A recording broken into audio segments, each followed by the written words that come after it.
Hello viewers, आप सबका YouTube के इस ई-ग्राम चैनल पे आपका स्वागत है। मैं हूं हर्ष और आज आपको ब्रिक्स के बारे में बताने जा रहा हूं। तो ब्रिक्स क्यों बना, कैसे बना? आप सबको मालूम है कि अभी ब्रिक्स का 16वां समिट चल रहा है कज़ान में, रसिया में, जिसके लिए हमारे प्रधानमंत्री मोदी जी वहाँ पे गए हुए हैं। ठीक है, तो ब्रिक्स क्यों बना, इस चीज़ के बारे में हम जानेंगे। थोड़ा सा हिस्टोरिकल बैकग्राउंड आपको अगर दे दें तो आपको एक समझ में आ जाएगा कि आखिर इसके बनने का पीछे का कारण क्या है। तो स्टार्ट करते हैं। ब्रिक्स के बारे में हम आज जानेंगे। तो हिस्टोरिकल बैकग्राउंड में अगर आपको बताएं तो जो सेकेंड वर्ल्ड वॉर है, जो ये टाइम पीरियड है 1939 से लेकर 1944 तक, इस टाइम पीरियड को सेकेंड वर्ल्ड वॉर के नाम से जाना जाता है। तो ये जो लड़ाई है वो कन्वेंशन लड़ाई था, जो वॉर बैटल, ये सब लड़ाई है। एक तरह से एक कंट्री दूसरे कंट्री के अगेंस्ट वॉर डिक्लेयर करता था, तब ये लड़ाई था। पर इसके बाद जब ख़त्म हुआ तो एक कोल्ड वॉर का टाइम स्टार्ट हो गया, जो यूएसए और यूएसएसआर, ये कैपिटलिस्ट माइंडसेट के थे, ये सोशलिस्ट। ठीक है, कैपिटलिस्ट या सोशलिस्ट। तो इनके बीच में एक कोल्ड वॉर का टाइम, कोल्ड वॉर का टाइम एक स्टार्ट हुआ। तो ये कोल्ड वॉर जो था वो एक तरह से जियो पॉलिटिकल टेंशन बोल जाता है, एक तरह से जियो पॉलिटिकल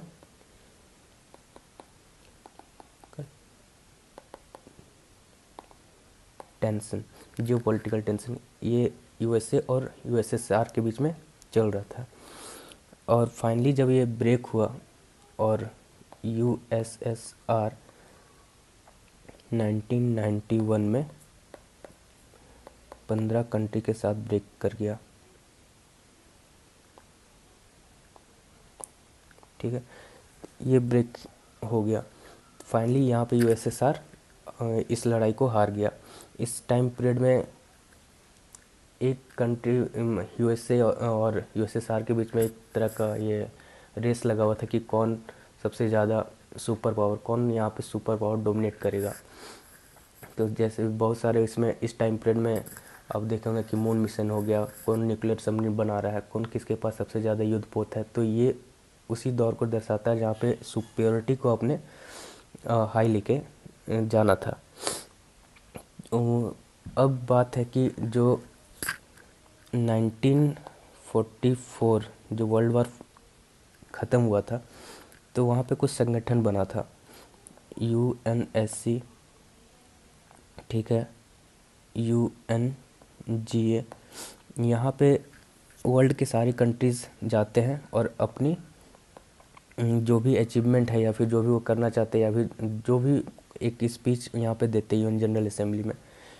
ये यूएन जनरल असेंबली और यूएनएससी पे अगर मैं आगे वीडियो लेके आऊँगा तो उसमें आपको क्लियर बताऊँगा कि इसका रोल क्या है, क्या क्या अभी इसमें चल रहा है। तो ये दोनों उस समय संस्थाएं बनी और इसका काम था कि पीस और सिक्योरिटी को, जो डिवास्टेशन आपको 1944 में ये सेकेंड वर्ल्ड वार और फर्स्ट वर्ल्ड वार के टाइम में जो देखा गया था, तो ऐसा फ्यूचर में ना हो, इसीलिए यूएन सिक्योरिटी, पीस और सिक्योरिटी के लिए एक संस्था बना कि आगे मिटिगेट कर सके ऐसे कुछ हो तो। और इसी के पैरेलल ही एक और चीज़ यहाँ पे आपको देखने को मिलेगा, वो है आपका वर्ल्ड बैंक, ठीक है, और एक आईएमएफ।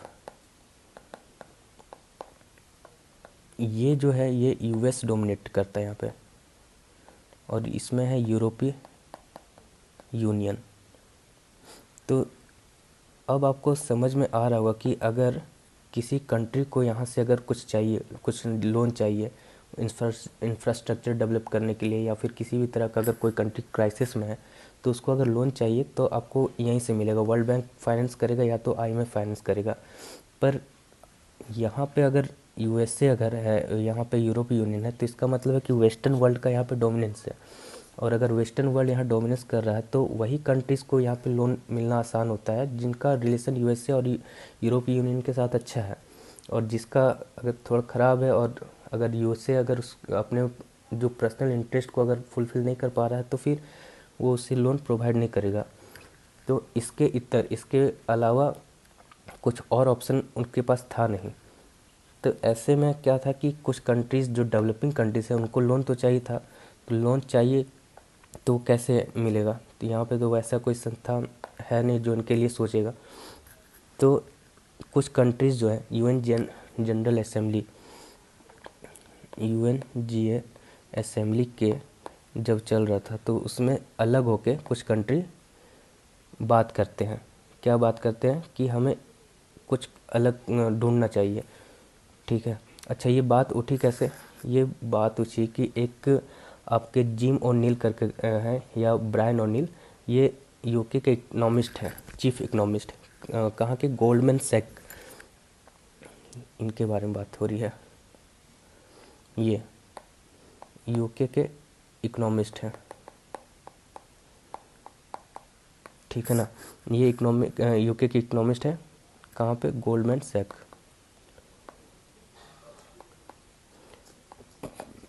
ठीक, ये गोल्डमैन सैक एक तरह का आप समझिए कि इन्वेस्टमेंट बैंकिंग ये फर्म है।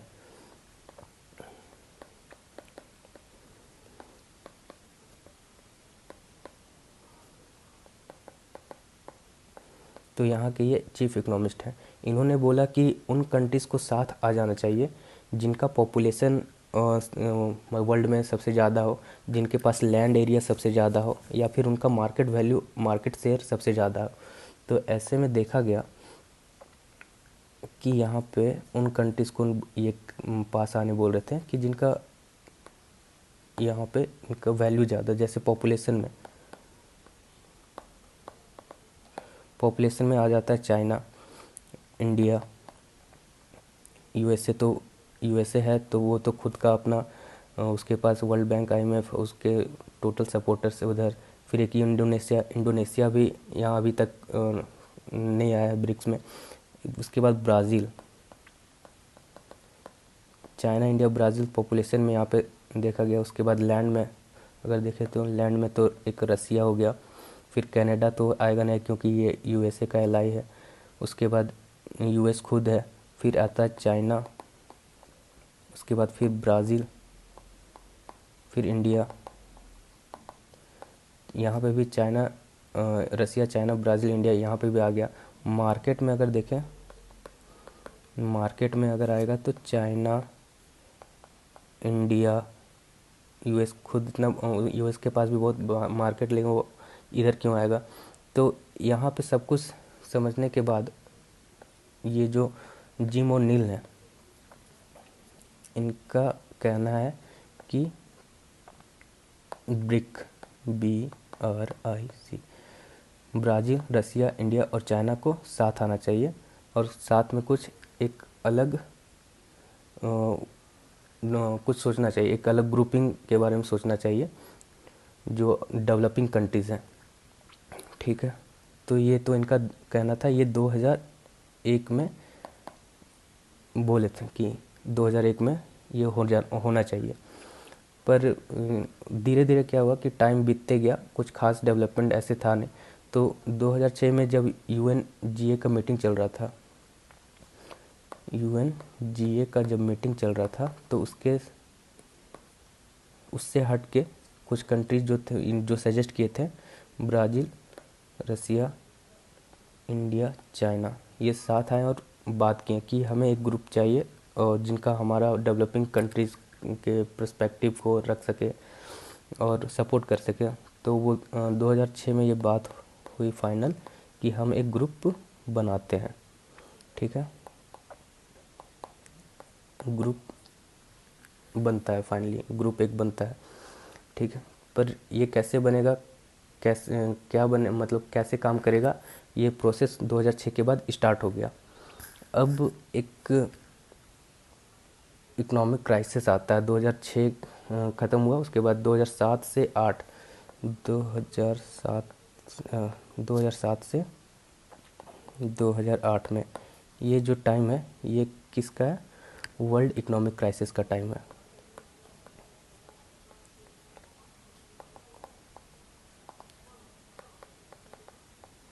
वर्ल्ड इकोनॉमिक क्राइसिस का टाइम है। ये वर्ल्ड इकोनॉमिक क्राइसिस क्यों हुआ था? क्या किया था कि यूएसए ने कुछ बैंकिंग बैंक सेक्टर्स को हेज फंड में ट्रेड करना अलाउ कर दिया था। ठीक है, उनको हेज फंड में ट्रेड करना अलाउ कर दिया था, और भी अलग अलग मिसमैनेजमेंट हुआ, बैड लोन ये बढ़ते गया, मिसमैनेजमेंट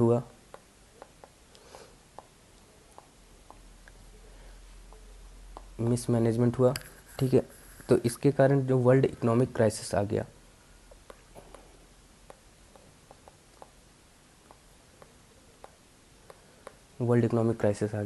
अब जब वर्ल्ड इकोनॉमिक क्राइसिस आया तो काम यूएसए का था, पर इसको झेलना पड़ा पूरे वर्ल्ड को। अब जब पूरा वर्ल्ड झेलेगा तो इससे एक कहावत है कि यूएसए को जब सर्दी आती है तो पूरा वर्ल्ड उससे पर ये हो जाता है। यूएसए जब छिड़ता है तो पूरा वर्ल्ड को सर्दी महसूस होती है, तो एक कहावत है। तो यही जो है, इसी पर्सपेक्टिव को चेंज करने के लिए ब्रिक्स का गठन हुआ था, ब्रिक्स बना था। ठीक है, तो ये 2007-8 तक जो क्राइसिस चला, उसके बाद इन्होंने तुरंत एक फ़ैसला लिया कि हम ब्रिक्स को जो हमारा काम था अब उसको अस्तित्व में लाने का टाइम आ गया है। हाँ, अब क्या है कि फाइनली 2009 की बात है। 2009 जब ब्रिक्स अपना पहला समिट होस्ट करता है 16 जून 2009 को। ब्रिक्स अपना पहला समिट होस्ट करता है कहाँ पे? एकतानबर्ग, एक रसिया में जगह है, एक टर्न बर्ग, रसिया। इस जगह पे एक फर्स्ट ब्रिक्स का पहला समिट होता है। यहाँ पे कौन कौन से?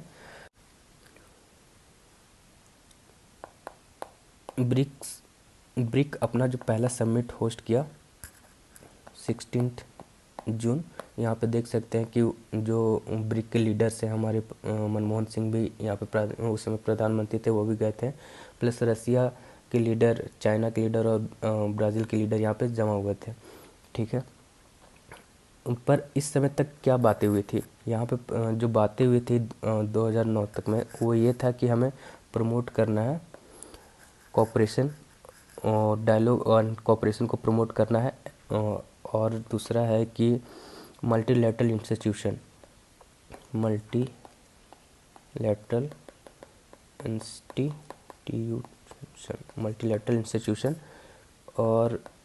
और कहें तो एक यूनाइटेड फ्रंट की बात हुई।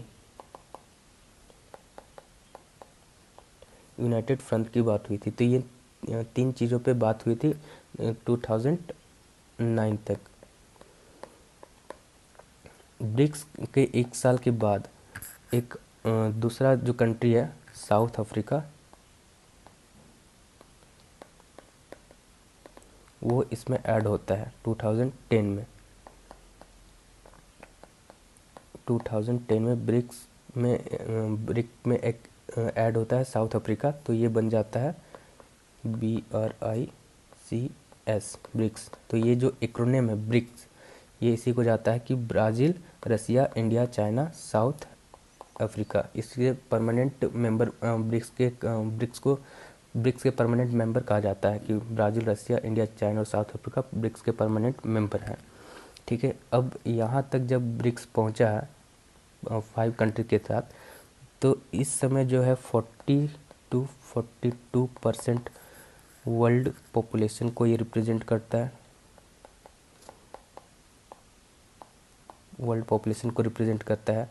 पहला। दूसरा है कि 23 से 25% वर्ल्ड GDP को रिप्रेजेंट करता है। तीसरा है 17 to 19% वर्ल्ड ट्रेड को रिप्रेजेंट करता है। ठीक है, ये 3 चीज़। अब जब ब्रिक्स यहाँ पे फाइनली बना है 5 कंट्री के साथ, तो इन चीज़ों को एक बार देख लीजिएगा एग्ज़ाम पर्सपेक्टिव से। ये इम्पोर्टेंट है, पूछ देता है कि कितना परसेंट वर्ल्ड पॉपुलेशन का है, कितना परसेंट जीडीपी में है ब्रिक्स का। तो ये सब चीज़ें ब्रिक्स जब वहाँ पे 2010 में बन गया था तो सामने आई थी। अब क्या है कि ब्रिक्स यहाँ तक तो बन गया, अब इसका जो रेगुलर समिट हो रहा था, फिर 2013 में जब ब्रिक्स अपना 5th समिट होस्ट किया, ये कहाँ पे किया था? डरबन में। और यहाँ पे क्या बात हुई थी? यहाँ पे एग्रीमेंट हुआ था, एग्री हो गए थे कि हमें अब एक खुद का फाइनेंशियल इंस्टीट्यूशन चाहिए।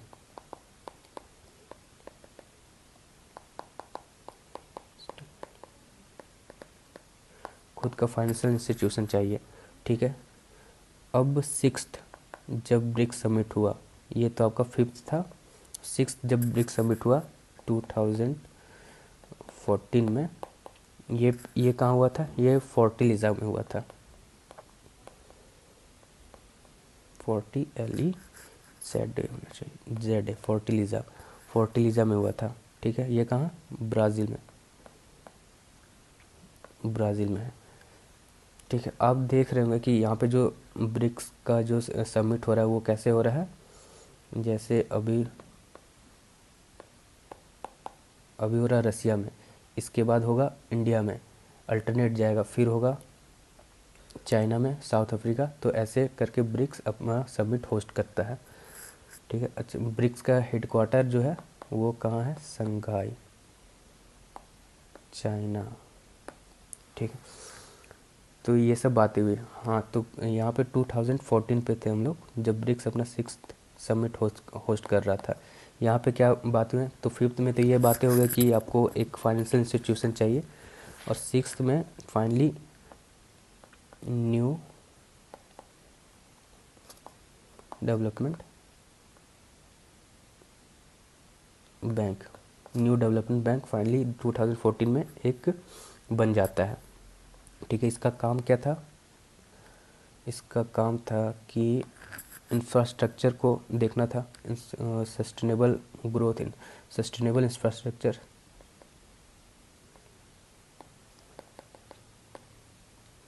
दूसरा क्या काम था?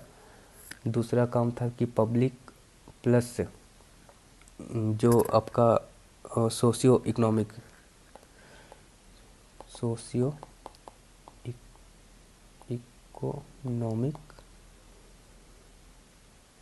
इकोनॉमिक्स प्रोजेक्ट को देखना था, और कॉपरेशन विथ अदर कॉरपोरेट, एक दूसरे के साथ। अगर किसी कंट्रीज को लोन चाहिए तो यहाँ से ले सकता है। तो हमने देख लिया, हिस्टोरिकल बैकग्राउंड देख लिया, ठीक है। अब क्या है कि ब्रिक्स एक्सपैंड कर रहा है, ठीक है। ब्रिक्स एक्सपैंड कर रहा है। जो ब्रिक्स एक्सपैंड करेगा इसी साल के जो 1 जनवरी है, इस साल के 1 जनवरी में क्या है कि ईरान प्लस इथोपिया,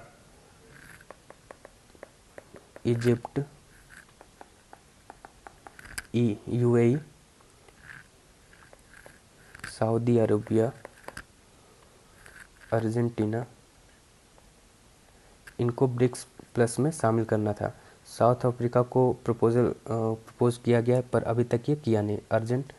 अर्जेंटीना जो है वो इसमें नहीं आएगा, वो मना कर दिया। साउथ अफ्रीका भी हाँ और ना में फंसा हुआ है।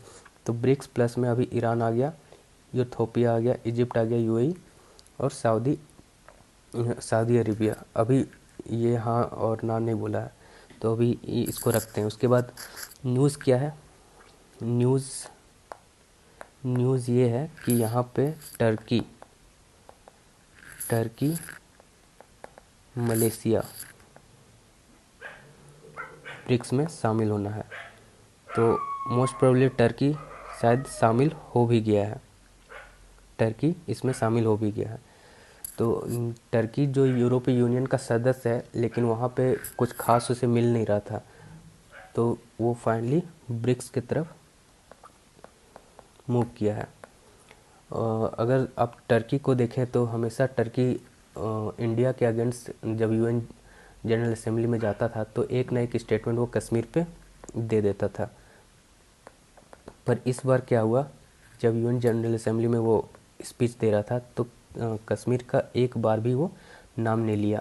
इसका मतलब साफ है कि उसको ब्रिक्स की तरफ आना है, और ब्रिक्स में आएगा तब जब इंडिया एग्री हो जाएगा। तो इंडिया को खुश करने के लिए वो कश्मीर इशू भूल गया है। अब ब्रिक्स प्लस इसकी ज़रूरत क्यों पड़ रही है, ब्रिक्स इतना एक्सपेंड कर क्यों रहा है।